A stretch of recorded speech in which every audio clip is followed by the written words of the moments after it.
Nosso assunto agora são terras raras. O Brasil detém a segunda maior reserva dos elementos que compõem esse grupo, mas não explora os recursos em escala semelhante à de outros países como a China. Para falar sobre este potencial, converso agora com Felipe Moura, diretor de estratégia da Eurásia, que já está na tela conosco. Felipe, muito boa noite. Queria começar contigo tratando do potencial do Brasil para agregar valor às terras raras aqui dentro do país. Qual é a dimensão deste potencial na sua avaliação? Boa noite, Yuri. Boa noite à nossa audiência. Prazer estar aqui com vocês.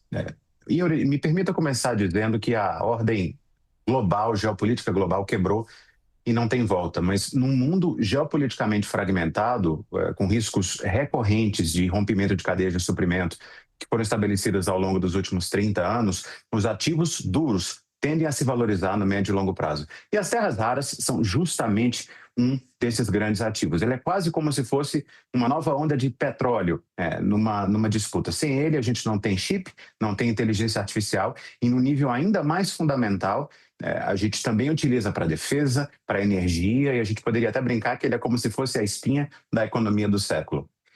Mas nós temos aqui um cenário, Yuri, que nós temos um Brasil com 25%, um quarto das reservas mundiais de terras raras, mas menos de 1% da capacidade de extração desse mineral, comparado com a China, que tem 50% das reservas e 70% da produção. Então é por isso que eu tenho dito que nós somos um gigante adormecido no tema de terras raras. E aí te pergunto então, Felipe, quais são os principais gargalos para justamente acordar este gigante no setor de terras raras? Bom, a primeira coisa, e eu gosto muito da pergunta, Yuri, é entender que a vantagem geológica que a gente possui não necessariamente se traduz em vantagem econômica. Então, a gente investir nessa cadeia é muito, muito importante, pensando em ativos que a gente consegue valorizar, como eu mencionei mais cedo, no longo prazo. Ativos, inclusive, que os investidores lá fora já estão começando a precificar aqui no Brasil. E, é claro, a gente tem uma posição geopolítica muito privilegiada, estar mais próximo dos Estados Unidos e de outras grandes demandas, mas o grande desafio que a gente tem economicamente, Yuri, que essas cadeias hoje não são ainda economicamente autossustentáveis.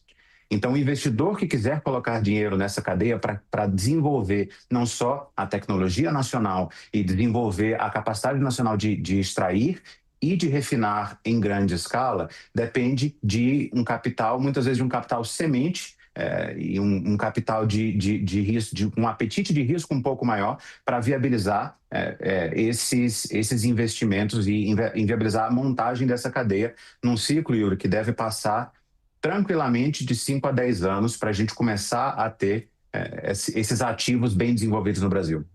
Bom, falando de um investimento de tão longo prazo, é inevitável de se pensar qual é o papel que o governo pode ter para acelerar o país como um produtor, exportador, né, de terras raras e poder agregar valor a esta riqueza que existe no nosso território. Na sua avaliação, Felipe, que papel que o governo deve ter e como pode ser a integração ou sinergia, digamos assim, entre setor público e setor privado para a área de terras raras no Brasil?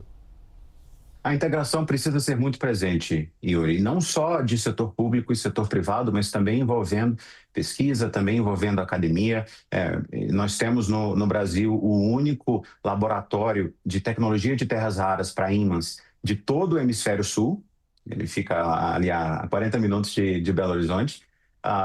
Mas a gente precisa desse capital semente, dessa escalabilidade. Então, o papel do governo nesse sentido é, de fato, de ser um grande indutor. Ele precisa criar um ambiente de negócio que dê segurança jurídica para o investimento, que abra as portas também para possíveis investidores estrangeiros. E óbvio que nós temos países interessados, os óbvios que a gente poderia pensar, mas nas nossas conversas com as nossas fontes, nas embaixadas, nos Ministérios das Relações Exteriores, Yuri, nós temos ouvido de países, abre aspas, não óbvios, que estão interessados em fazer investimentos nesse segmento aqui no Brasil. Mas, claro, está todo mundo esperando para ver o que vai sair na discussão, tanto da política a ser adotada pelo governo. Obviamente, a gente está em ano de eleição, pode atrasar um pouco não só o calendário da política nacional, mas também do projeto de lei que está sendo discutido no Congresso. Uhum.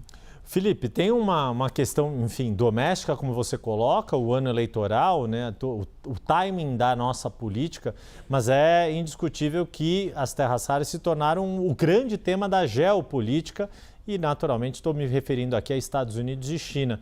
Como é que você vê o Brasil em meio a esses dois gigantes, sendo que a China tem a maior riqueza, né? É o país com maior detentor das maiores jazidas de terras raras, e os Estados Unidos, um país com um apetite tão grande por este setor também.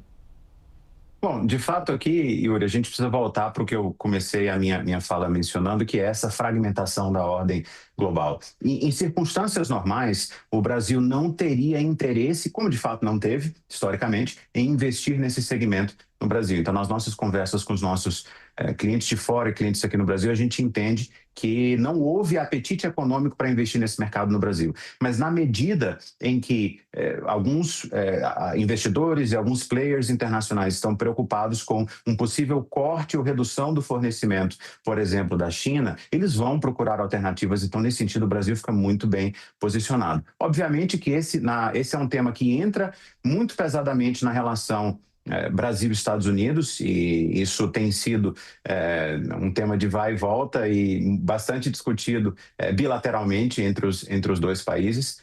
Então a gente precisa ver o que é que vai sair do possível acordo bilateral do Brasil com os Estados Unidos, mas fato é que, pelo menos do ponto de vista do interesse privado de vários países, e não apenas desses dois, existe interesse para investir aqui e para se viabilizar a segurança jurídica e esse ambiente de negócios para o Brasil. Nós conversamos com o Felipe Moura, diretor de estratégia da Eurásia, fez a gentileza de nos atender na noite de hoje. Felipe, muito obrigado e até a próxima. Obrigado, Yuri. Até a próxima.